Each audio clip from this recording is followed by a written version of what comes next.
Welcome to this lesson on IP storage, preparing for your CompTIA Storage Plus exam. I'm Nigel Poulton and I'll be your trainer for this lesson. So let's start by quickly covering the basics before getting into some detail. As I hope the name suggests, IP storage operates over TCP/IP networks. And most corporate networks are based on TCP/IP and they operate over Ethernet, with Ethernet being the lower level protocol and TCP/IP operating on top of it or at a higher level than Ethernet. And the aim of the game with all things that operate over a network is to share resources. This time we're sharing storage. And because IP-based storage operates over IP networks, it tends to cost less than fibre channel SAN storage. And this is due to a few reasons. First up, generally speaking, IP networking kit costs less than fibre channel networking kit. Host-based network cards are cheaper, cabling can be cheaper, switches can be cheaper, and sometimes staff support can be made cheaper as well. Now there are several ways to implement a network for IP-based storage. IP storage can operate over the existing shared corporate LAN without any modifications.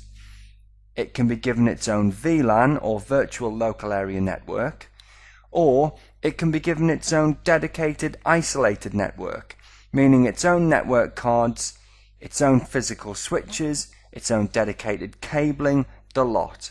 And quite often, even deploying IP storage over dedicated networks can still work out cheaper than deploying a fibre channel SAN, though a lot of the cost benefit of IP storage is removed if you do choose to deploy over dedicated IP networks.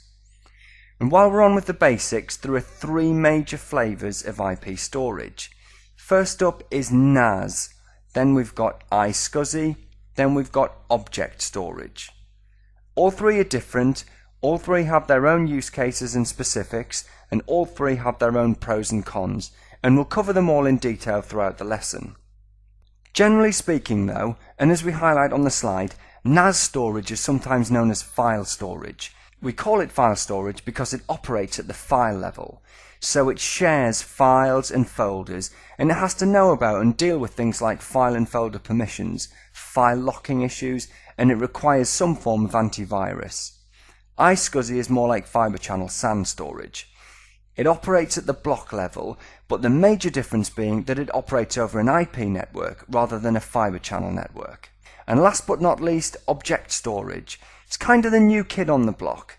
This guy is more like file storage than it is block storage, but it has its own particular quirks and use cases. And that's the high level, but with plenty more detail on all of these to come, but it should do for setting the scene. Now let's take a look at the networking aspects of IP storage, and these are massively critical.